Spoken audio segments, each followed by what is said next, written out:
ఆరాధన వచనము అంటే కరెంట్ వచ్చింది, అది ఆన్ చేయి.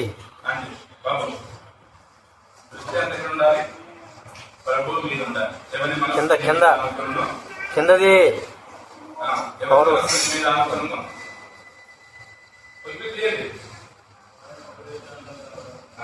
పూర్ణ శాంతం మనకు కావాలంటే మనం సేవ చేయాలి. అర్థంలో ఎవరు మాట్లాడరా? గుర్తుపెట్టుకోండి, పిల్లలు లేచి అటువంటి తిరగదు, అలా చేయదు. అర్థమైందా? పిల్లలు మీకే దెబ్బలు పడితే మీకు లేచిరా, మాట్లాడేదా, అలా చేసేదా? ప్రభుని ఆలోచించడానికి ముందుగా దేవుని యొక్క వాక్యంలో నుండి మనం మాట చూసుకొని మనం ప్రభుని ఆరాధిద్దాం. చూడండి,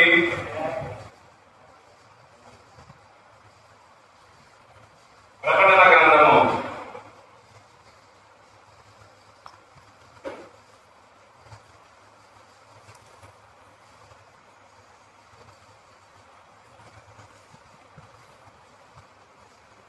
గ్రంథము 15వ అధ్యాయము 3వ వచనాన్ని అందరము కలిసి చదువుకుందాం. ప్రకటన గ్రంథము 15వ అధ్యాయము 3వ వచనం. బాబా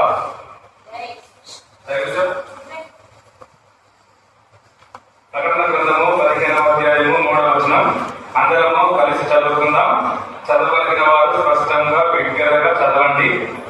వారు, ప్రభువా, దేవా, సర్వాధికారి, నీ క్రియలు ఘనమైనవి, ఆశ్చర్యమైనవి. చాలు. దేవుని సహాయం కొరకు చిన్న ప్రార్థన చేసుకుందాం. మోకరించగలిగిన వారు మోకరించండి.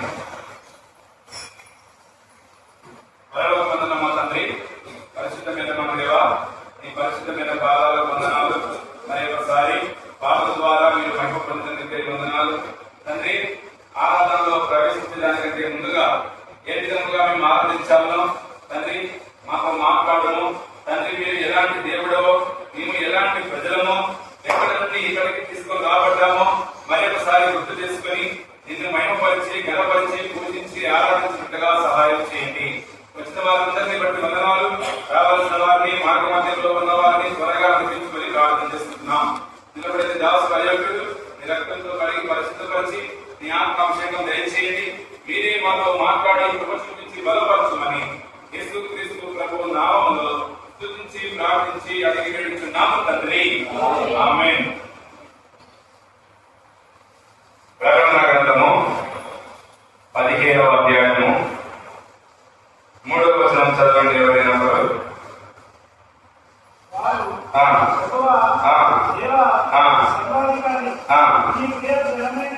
నీ క్రియలు ఘనమైనవి, ఆశ్చర్యమైనవి. ఇక్కడ రాయబడినటువంటి మాట ఆరాధన కొరకు మనము కనుక గమనిస్తే ఇక్కడ ఎవరు చెబుతా ఉన్నారు? ఇక్కడ అంటే 2వ వచనంలో ఉన్నది. ఎవరు చెబుతున్నారు అనేటువంటి సంఘటన, ఆ క్రూర మృగమునకు దాని ప్రతిమకు నమస్కరించినటువంటి వారు, దానికి లోబడినటువంటి వారు. అర్థమైందా? ప్రభువుని మనం ఎందుకు ఆరాధించాలి? ఆయన ఎలాంటి వాడు, మనం ఎలాంటి వాళ్ళము, ఏ స్థితిలో నుండి మనం పిలువబడ్డాం, ఏ స్థితిలో నుండి స్థలానికి రాబడ్డాం. మీరు బైబిల్ చదివినప్పుడే బైబిల్ చూడాలి, తర్వాత అన్నీ చూడాలి. అర్థమైందా? బైబిల్ వచనం చదివినప్పుడు చూసుకోండి, రాసుకోండి, తర్వాత నన్ను చూడాలి. అంటే మీకు అర్థమైనా నేను సెలబ్రిటీ కాదు, చూడమంటున్నాను, అర్థం కావడం చెప్తా ఉన్నాను. ఇప్పుడు చూడండి, మన జీవితంలో కూడా మన ప్రభు ఎలాంటి వాడు అనేటువంటి మాటలు ఇక్కడ రాయబడుతూ వచ్చినాయి. ఇప్పుడు ఇక్కడ ఆ ప్రతిమకు, ఆ మృగానికి, ఆ అపవాదికి, ఆ సాతానుకు నమస్కరించకుండా ఉన్నటువంటి వారే వచ్చి ఆరాధిస్తా ఉన్నారు. ఇప్పుడు మనం ఎట్లా ఆరాధించాలి అంటే, మనం కూడా ఈ వాదమంతా దేనికి సాగిలపడకుండా, అర్థమైందా? మనము ఈ వాదమంతా, గత వాదమంతా, గత నెలంతా, గత సంవత్సరం అంతా ప్రభువు దాసులమై ప్రభువుని సంతోష పెట్టేవారంగా, ప్రభువుని ఆనంద పెట్టేవారంగా ఉంటే ఇప్పుడు మనం ప్రభువుని ఆరాధించాలి.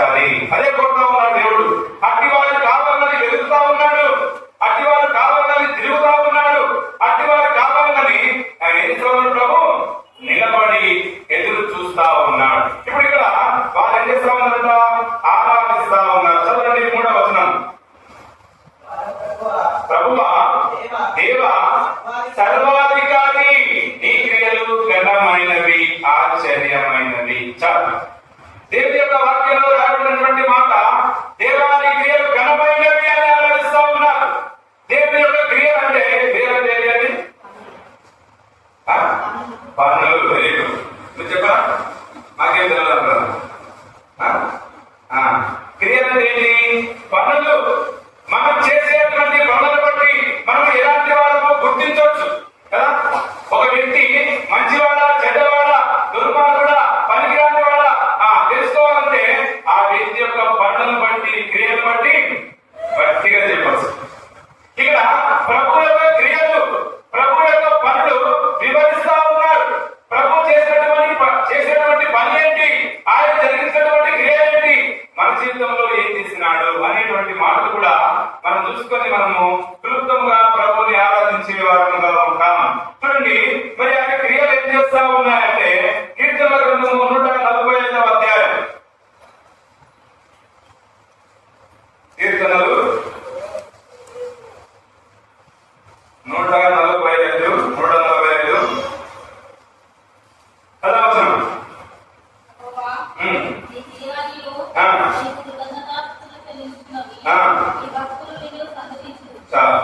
ఇక్కడ రాబడినటువంటి మాట దావీదు రాస్తున్నటువంటి మాట. మొట్టమొదటిగా ప్రకటన గ్రంథం 15:3 రాబడినట్టుగా, దేవా సర్వాధికారి, మరి నీ క్రియలు ఘనమైనవి, ఆశ్చర్యమైనవి, నీ క్రియలు ఎంతో శ్రేష్టమైనవి, నీ క్రియలు ఎంతో ఉన్నతమైనవి, నీ క్రియలు బట్టి నిన్ను ఆరాధించాలి, నీ క్రియలు బట్టి నిన్ను పూజించాలి, నీ క్రియలు బట్టి నిన్ను మహిమపరచాలి అంటా ఉన్నాడు. ఇక్కడ చూస్తే కీర్తనకారుడు ఎక్కడ ఉన్నప్పుడు నీ క్రియలన్నీ నీకేం చేస్తా ఉన్నాయి? కృతజ్ఞతాస్తుతులు చెల్లిస్తా ఉన్నాయి. నీ పనులన్నీ నిన్ను ఆరాధిస్తా ఉన్నాయి. నువ్వు చేసినటువంటి క్రియలన్నీ నిన్ను మహిమపరుస్తా ఉన్నాయి. నువ్వు జరిగించినటువంటి పనులన్నీ నిన్ను ఏం చేస్తా ఉన్నాయి? పూజిస్తా ఉన్నాయి. ఇప్పుడు మనము ఈ స్థలానికి ఈ సమయానికి ఎందుకు వచ్చినామంటే ప్రభువుని ఆరాధించేదానికి. ప్రభువు ఏ పని ఉన్నాడు, ఆయన మనకు ఏమి చేసినాడు, ఏ పని చేసినాడు, ఏ క్రియలు జరిగించినాడు ఒకసారి మనం జ్ఞాపకం చేసుకుని ప్రభువుని ఆరాధించాలని వచ్చినాం. ఇప్పుడు ప్రభువుని ఆరాధించడానికి వచ్చిన మనం అందరము ఆయన క్రియలు ఎలా ఉన్నాయి కదా. ఆయన భూమి మీద జన్మించినప్పుడు 33.5 సంవత్సరాలు జీవించినాడు. ఎంత సంవత్సరాలు జీవించినాడు? 33.5. 33.5 సంవత్సరాల్లో 30 సంవత్సరాలు ఏ పని చేయలేదు అంటే తప్పంటారా? ఈ 30 సంవత్సరాలు మరి తల్లిదండ్రుల వారి లోపలికి వచ్చినాడు. తల్లిదండ్రుల వారు చెప్తే విన్నాడు. తల్లిదండ్రులకు ఇంటి పనులే చూసుకుంటూ వచ్చినాడు. కేవలం 3.5 సంవత్సరాలు చేసినటువంటి పని ఆ పనుల గురించి వివరించి రాయడానికి కదా. ఏం చెప్పాలా? అది భూమి ఆకాశము సరిపోదు. ఒకవేళ ఆయనకు వయసు వచ్చిన కాలం నుంచి కనుక ఆయన చేసేటువంటి పనులు కానీ, క్రియలు కానీ, కార్యాలు కానీ రాస్తే ఏమైపోతుంది? మనం వర్ణించలేదు. అందుకే ఒక భక్తులు అంటారు చూడండి, ఇదే కీర్తనల గ్రంథము 118.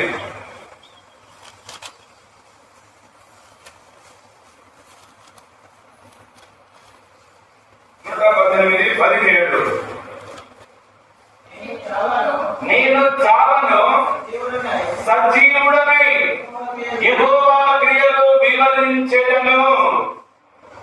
మన జీవితంలో మనం ఇలాంటి ఏం ఉన్నప్పుడు ఆశ ఉండాలి. ఏమంటారు కీర్తనకారుడు? నేను చావను, ఆయన క్రియలు వివరించేయడానికి నా బ్రతికిన కాలం అంతా, నేను జీవించిన కాలం అంతా నేను ప్రభువుని ఆరాధిస్తా అంటా ఉన్నా. అందుకే మనల్ని దేవుడి దినం వరకు సజీవులుగా ఉంచినాడు. ఆయన చేసినటువంటి క్రియలు, పనుల గురించి వర్ణించేదానికి, స్తుతించేదానికి, పొగడేదానికి, గర్వపరిచేదానికి నిన్ను నన్ను ఈ దినాన సజీవ లెక్కల్లో ఉంచినాడు. ఒకసారి వెనక్కి తిరిగి చూస్తే మనకంటే ఘనమైన వాడు, మనకంటే యోగ్యమైన వాడు, మనకంటే చాలా శ్రేష్టమైనటువంటి వారు ఎందరో మట్టిలో కలిసిపోయినారు కదా. అవును కదా? అలాంటి వారిలో మనల్ని చేయలేదు.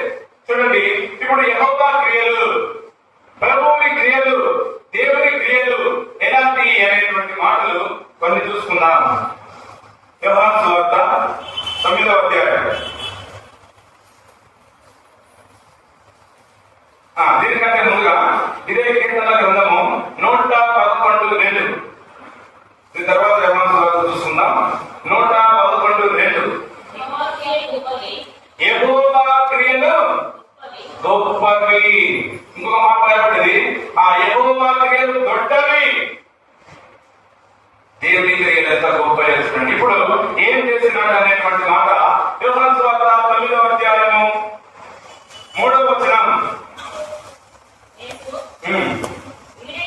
వీడైనను వీరి కన్నవారైనను పాపము చేయలేదు కానీ దేవుని క్రియలు వీరి యందు ప్రత్యక్ష పరచబడటకే వీడు గుడ్డివాడుగా పుట్టెను. ఇక్కడ రాసినటువంటి మాట అందరూ చదువుతున్నాయి. 9వ అధ్యాయం యోహాను సువార్త 3వ వచనం. 9:3 జరిగిందా? Page number 90. అందరం కలిసి చదువుకుందాం. అందరూ. యేసు వీడైనను వీరి కన్నవారైనను పాపం చేయలేదు కానీ దేవుని క్రియలు వీరి యందు ప్రత్యక్ష పరచబడటకే వీడు గుడ్డివాడుగా పుట్టెను. ఇక్కడ 9వ అధ్యాయంలో జరిగినటువంటి సంఘటన మనందరికీ పరిచయమే, మనందరికీ తెలుసు. ఏం జరిగింది ఇక్కడ? ఇప్పుడు మొదలు చదవండి.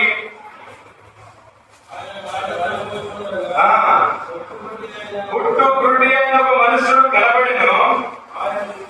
ఆయన శిష్యులు బోధకుడా వీడు గుడ్డివాడై పుట్టుటకు ఎవడు పాపము చేసెను, వీడా వీడి కన్నవారా అని ఆయనను అడగగా. ఇక్కడ రాయబడినటువంటి మాట, యేసుక్రీస్తు ప్రభువారు వెళ్తా ఉన్నటువంటి సందర్భంలో ఒక పుట్టు గుడ్డివాడు కనబడినాడు, ఒక గుడ్డివాడు తారసపడినాడు, ఒక గుడ్డివాడిని కలుసుకున్నాడు. ఇప్పుడు శిష్యులు ఏమంటా ఉన్నారంటే, అయ్యో ప్రభువారు వీడు గుడ్డివాడు కదా. ఎవరు వీడు? గుడ్డివాడు ఏమి చూడలేదు, చూస్తారా? మగవాడు ఏమి మాట్లాడలేడు, చెవిటివాడు ఏమి వినలేదు. ఈ మాటలు ఈ 3 మాటలు గుర్తుపెట్టుకోండి. 2వ వర్తమానంలో జ్ఞాపకం చేస్తా. ఏంటంటే ఇప్పుడు 3 మాటలు: గుడ్డివాడు చూడలేడు, మగవాడు మాట్లాడలేడు, చెవిటివాడు వినలేడు. గుర్తుపెట్టుకోండి. సరే, ఇప్పుడు ఈ భాగంలోకి వస్తున్నాము. యేసుక్రీస్తు ప్రభువారిని శిష్యులు అడుగుతా ఉన్నారు. ఎవరు అడుగుతా ఉన్నారంటే, ప్రభువా ఈ వ్యక్తి గుడ్డివాడుగా పుట్టినాడు కదా, మరి వీడి పాపం చేసినాడా, వీడి కన్నవారు చేస్తున్నారా? ఇప్పుడు ఏం చెప్పాలండి? మనం ఏమంటామండి? లోకంలో సాంప్రదాయం ఉంది. పిల్లలు చెడిపోతే లేకపోతే దుర్మార్గంగా ఉంటే వీళ్ళ తల్లిదండ్రులు ఏ జన్మలో ఏ పాపం చేసిందో అందుకే వీడిలాగా పుట్టినాడు. ఇది లోక సామెత. ఇక్కడ దేవుడు ఏమంటా ఉన్నాడు? వీడు గుడ్డివాడిగా పుట్టుటకు, చూడండి 3వ వచనంలో, వీడు గుడ్డివాడిగా పుట్టుటకు వీడు కానీ వీడి కన్నవాడు కానీ పాపము చేయలేదు. మరి ఎందుకు పుట్టినాడు గుడ్డివాడుగా?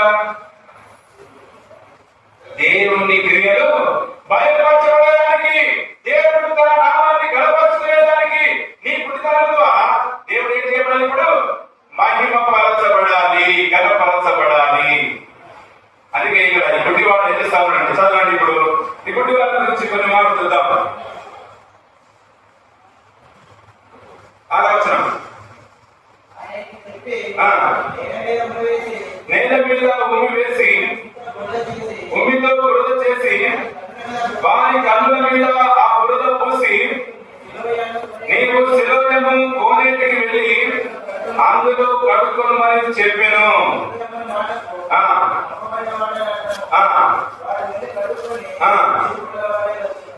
వాడు వెళ్ళి కడుక్కొని చూపు గలవాడై వచ్చేను. చూడండి, ఈ గుడ్డివాడిని బాగు చేసేదానికి యేసుక్రీస్తు ప్రభువారు చేసినటువంటి పని, యేసుక్రీస్తు ప్రభువారు జరిగించినటువంటి క్రియ ఏమిటంటే, ఒక మట్టిని తీసుకొని దాని మీద ఉమ్మేసి బురద చేసి ఆ బురదను ఏం చేస్తాడు? ఇప్పుడు కంటి మీద పెట్టినాడు. కంటి మీద పెట్టి ఏమంటా ఉన్నాడు? ఇప్పుడు ఒక కోనేటికి వెళ్ళు, అక్కడికి వెళ్ళి నీ కన్నులను కడుక్కో. నువ్వు ఏమైపోతావు? ఇప్పుడు బాగు చేయబడతావు, నువ్వు చూడగలుగుతావు, నీవు అని మాట్లాడుతా ఉన్నాడు దేవుడు. ఈ మాట చెప్పిన తర్వాత ఈ గుడ్డివాడు కూడా యేసుక్రీస్తు ప్రభువారు చెప్పేదాన్ని బట్టి చూస్తే ఇప్పుడు ఏం చేయబడాలి? ప్రభువా నేను ఎన్నో సంవత్సరాలు ఎన్నో డాక్టర్లను ఎన్నో ఆసుపత్రులు తిరిగి తిరిగి తిరిగి ఇప్పుడు ఏమైపోయింది నా కాళ్ళు కూడా గుడ్డి అయిపోయింది కాబట్టి పోలేదు అనలేదు ఏమంటారు వాడు దిక్కులో లేచి వెంటనే త్వరగా వెళ్ళి తన కన్నులు కలుపుకున్నాడు ఇప్పుడు ఏమొచ్చింది ఆ వ్యక్తికి చూపు వచ్చింది. ఇక్కడ గమనిస్తే యేసుక్రీస్తు ప్రభువారు ఈ కార్యం జరిగించినాడు, యేసుక్రీస్తు ప్రభువారు ఈ పని చేసినాడు. గుడ్డివారి కన్నులను తెరిచినాడు. గుడ్డివారి కన్నులు తెరవబడడానికి ఆయన చేసినటువంటి పని ఏమిటంటే అక్కడ ఆయన మరి శరీరంగా ఉన్నాడు కాబట్టి ఆ మట్టితో బాగు చేసినాడు. మట్టితో ఎందుకు బాగు చేసినాడంటే చూడండి ఆదికాండము దేవుడైన యెహోవా 7:2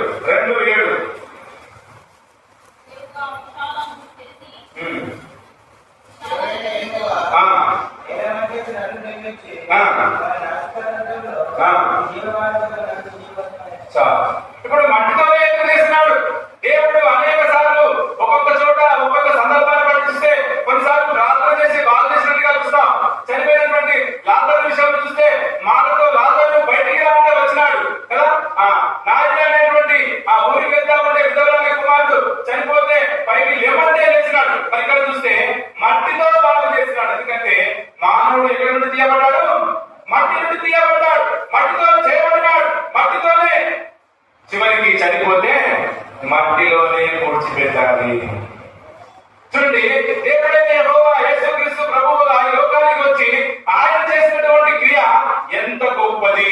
అక్కడ ఆ గుడివారి యొక్క కళ్ళు తెరిచినప్పుడు ఆయన ఆ గుడివారి యొక్క కళ్ళు తెరవడం చేసినప్పుడు అక్కడ ఉన్నటువంటి ప్రజలందరూ ఏమైపోయినారు? విస్మయం పొందినారు, ఆశ్చర్యపోయినారు. అందుకే ఇప్పుడు ప్రకటనగా నీ క్రియలు ఘనమైనవి, నీ క్రియలు ఆశ్చర్యమైనవి. ఇప్పుడు యేసుక్రీస్తు ప్రభువారు అక్కడ శరీరచిత్తిగా ఉన్నాడు కాబట్టి బాగు చేయగలిగినాడు. ఎంత బాగు చేసినాడు? నీ ఎడల ఆయన చేసినటువంటి క్రియ ఏంటి? ఇప్పుడు ఈ వ్యక్తి గుడ్డివాడుగా పుట్టినాడు, చూడలేని వాడుగా ఉన్నాడు, గుడ్డివాడుగానే జీవిస్తా ఉన్నాడు. ఇప్పుడు మనం ఎలా ఉన్నాం చూడండి. కొన్ని మాటలు తీసుకొని ప్రభు మన కొరకు చేసినటువంటి కార్యం జ్ఞాపకం చేసుకొని ఆరాధనలో ప్రవేశిద్దాం. యెహెజ్కేలు గ్రంథము 16వ అధ్యాయం.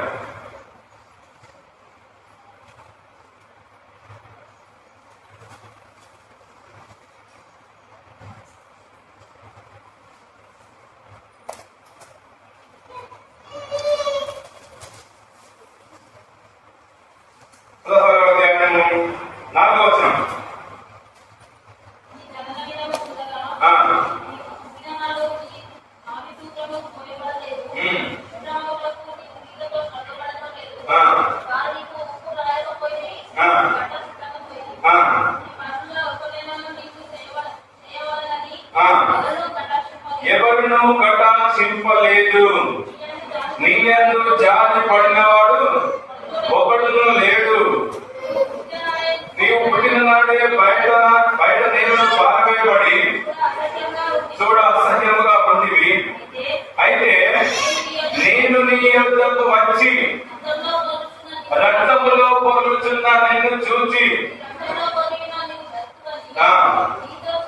నీతో చెప్పి తిని.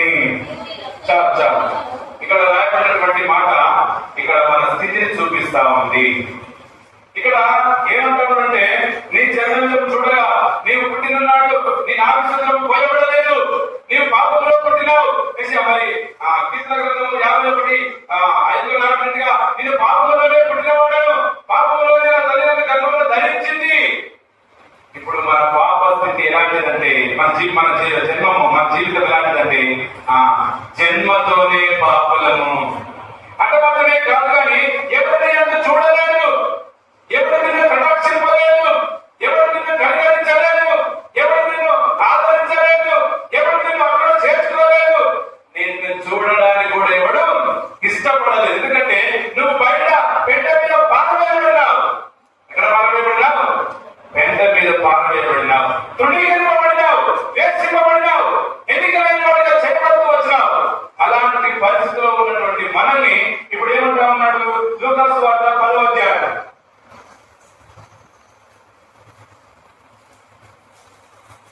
లూకాసు వార్త 10వ అధ్యాయము 34.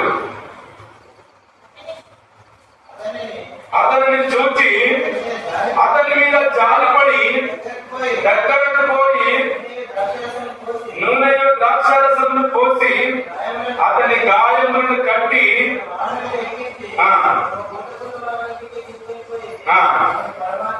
అతని పరామర్శించెను. చూడండి, ఈ రక్తంలో పడుతున్నటువంటి మానవుని, లోకంలో జన్మించినటువంటి మానవుని, పాపంలో జన్మించినటువంటి మానవుని ఇప్పుడు పరామర్శించేదానికి కూడా ఎవరు లేరు. ఎవరు లేరు. అలాంటి మానవుని ఇంకా చూడండి ఎలా ఉందంట స్థితి. యెషయా గ్రంథం 1వ అధ్యాయం.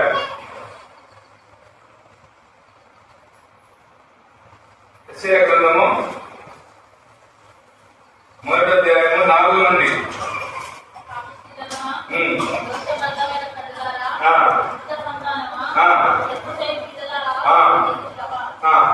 ఇప్పుడు అరకాలు మొదలుకొని తల వరకు స్వస్థత కొంచెమన్నను లేదు, ఎక్కడ చూసినను గాయము.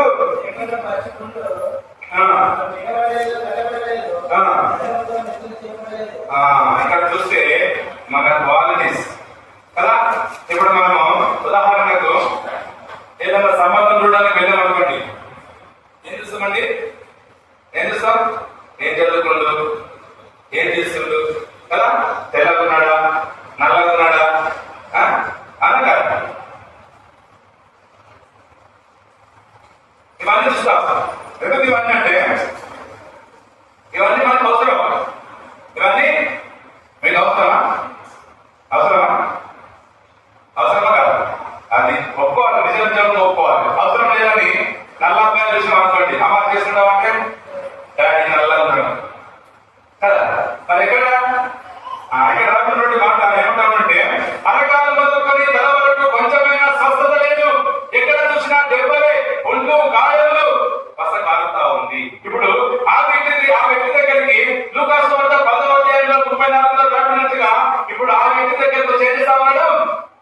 చదవండి. ఇప్పుడు లూకాసు వార్త 10:34. అతన్ని చూచి అతని మీద జాలిపడి దగ్గరకు పోయి నూనె ద్రాక్షారసము పోసి ఇప్పుడు అతని గాయములు కట్టి పరామర్శిస్తా ఉన్నాడు. బాగోగులు చూసుకుంటున్నాడు. ఏం అర్థం ఉందని? ఎలాంటి మంచివాడా చెడ్డవాడే? ఇప్పుడు మన జీవితం కూడా ఇలాంటి పరిస్థితిలో ఉన్నాం. అంత మాత్రమే కాకుండా చూడండి, రోమిలకు రాసిన పత్రిక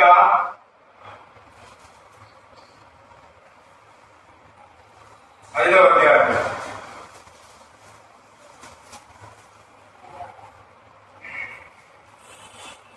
6వ వచనం. మనం ఇంకను బలహీనులమై ఉండగా భక్తిహీనుల కొరకు చనిపోయేను. 8వ వచనం. పాపులమై ఉండగానే క్రీస్తు మన కొరకు చనిపోయేను. 10వ వచనం. ఏదైనా శత్రువులమై ఉండగా, ఎలాంటి కాకుండా మనము బలహీనులము, భక్తిహీనులము, పాపులము, శత్రువులము. ఇలాంటి వారిని ప్రేమిస్తారండి.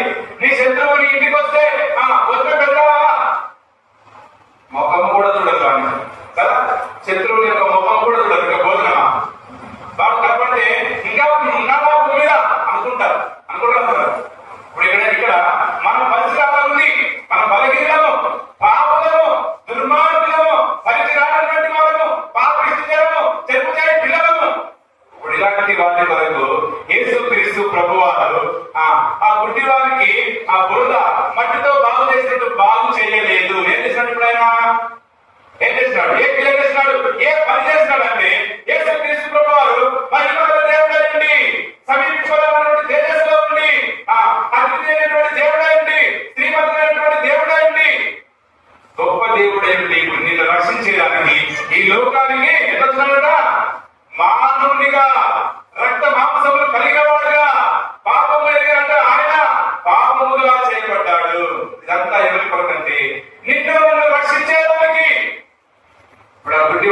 బాగు చేసేదానికి, ఆ గుడ్డివాడి కళ్ళు తెరవడానికి ఆయన చిన్నగా ఒక బురద చేసినాడు. అయితే నిన్ను నన్ను సంఘంలో చేర్చేయడానికి, నిన్ను నన్ను బాగు చేసేయడానికి, నిన్ను నన్ను తన యొక్క తైలంతో ద్రాక్షరసంతో కట్టేయడానికి, నీ గాయములు నా గాయములు మాట్లాడడానికి, నీ గాయములు నా గాయములు తెరవడానికి, నిన్ను బాగు చేసేయడానికి ఇప్పుడు యేసుక్రీస్తు ప్రభువారు ఆకాశానికి భూమికి మధ్యలో వేలాడినాడు. ఇది ఆయన చేసినటువంటి క్రియ.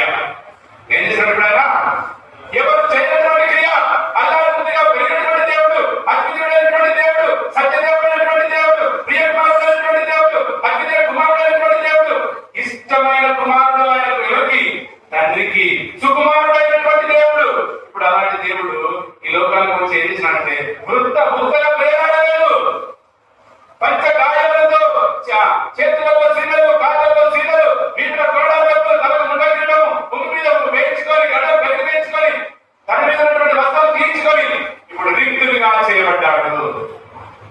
యేసుక్రీస్తు ప్రభువారు పరలోకంలోనే ఉండి భక్తుల్లో ఉన్నటువంటి ప్రజలందరూ మానవ మనసు పొందుదురు కాక అంటే పాప పొందుతారా కదా ఎందుకు వచ్చినాడు ఆయన? లోక సామెత ఉంది, ముళ్ళను ముళ్ళుతో చేయాలి, ఇంకా వజ్రాన్ని వజ్రంతోనే కొయ్యాలి. అంటే పాపి అయిన మానవుని, బలహీనుడైన మానవుని, శత్రువైనటువంటి మానవుని, భక్తిహీనమైనటువంటి మానవుని రక్షించడానికి ఆయన వీపున సిలువ మోయవలసి వచ్చింది. ఇది ఆయన చేసినటువంటి క్రియ, ఇది ఆయన జరిగించినటువంటి క్రియ. ఆయన ఈ భూమి మీద 33.5 సంవత్సరాలు ఎన్నో క్రియలు చేసినాడు, కానీ లాస్ట్ కు సిలువ కార్యము, చివరికి సిలువ పని ముగించేటప్పుడు భయంకరమైనటువంటి పరిస్థితిలోకి వెళ్ళినాడు. ఇదంతా పాపలమైన మన కొరకే, పాపలమైన మన కొరకే, దోషులమైన మన కొరకే, అతిక్రమం చేసేటువంటి మన కొరకే. చూడండి యెషయా గ్రంథం 53వ అధ్యాయంలో ఏ విధముగా చేయబడ్డాడు, ఆయన మన కొరకు ఏ విధముగా చేయబడ్డాడు అనేటువంటి మాటలు మనం చూడొచ్చు అక్కడ. 53వ అధ్యాయం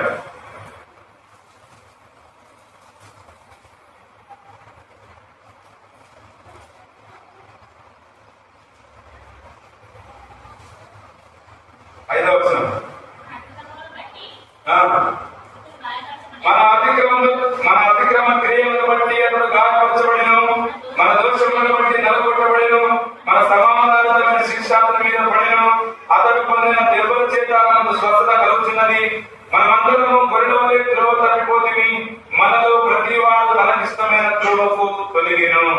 యెహోవా మనందరి దోషములను అతని మీద మోపెను, అతడు దౌర్జన్యములను బాధింపబడినను అతడు నోరు తెరవలేదు. బదకు దేవుడు గొర్రెపిల్లలు బొచ్చు కత్తిరించి వారించిన గొర్రెపిల్లలు మౌనంగా ఉన్నట్లు అతడు నోరు తెరవలేదు. యేసుక్రీస్తు ప్రభువారు పొందినటువంటి దెబ్బలు నిన్ను బాగు చేయడానికి, నీ కళ్ళు తెరవడానికి, నువ్వు మందిరంలో రావడానికి, నువ్వు ఆయన ఆరాధించడానికి, నీవు ఆయన పూజించడానికి యేసుక్రీస్తు ప్రభువారు ఎవరు పడినటువంటి బాధపడి, ఎవరు చేయనటువంటి క్రియ చేసి, ఎవరు జరిగించినటువంటి పని జరిగించి ఇప్పుడు నీ కొరకు నా కొరకు ఆయన పరలోకంలో విజ్ఞాపన చేస్తా ఉన్నాడు. ఇంత గొప్ప క్రియ చేస్తే దేవుణ్ణి ఆరాధించకుండా ఎట్లా ఉండగలము? అందుకే నేను చావను ఏం చేస్తాను తెలుస్తుంది అందరికి. ఏమంటా కింద చదువుతున్నటువంటి మాట 118:17 118 నేను చావను, సజీవుడని నీ క్రియలను వివరించెదను. ఇప్పుడు దేవుడు మన కొరకు చేసినటువంటి క్రియ జ్ఞాపకం చేసుకొని ఇప్పుడు ఆ గుడ్డివారిని బాగు చేసినప్పుడు అక్కడ ఉన్నటువంటి ప్రజలందరూ ఏ విధముగా ఆశ్చర్యపడ్డారో.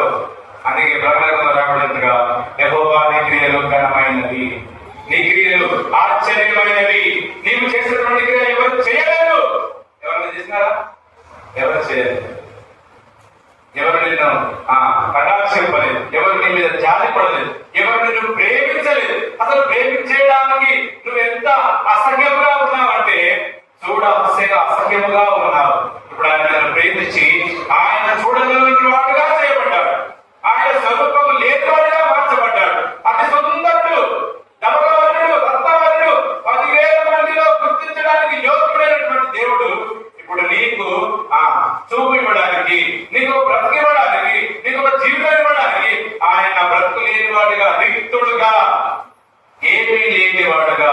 చేయబడి ఆ కల్వరిలో మన కొరకు చనిపోయి సమాధి చేయబడి మూడవ దినమున తిరిగి లేచినాడు. అలాంటి దేవుణ్ణి ఇప్పుడు ప్రకటన గ్రంథంలో వారు ఆరాధించినట్టుగా చదవండి. చివరిగా చదువుకొని మనము ఆరాధనలో ప్రవేశిద్దాము. ప్రకటన గ్రంథము 15వ అధ్యాయం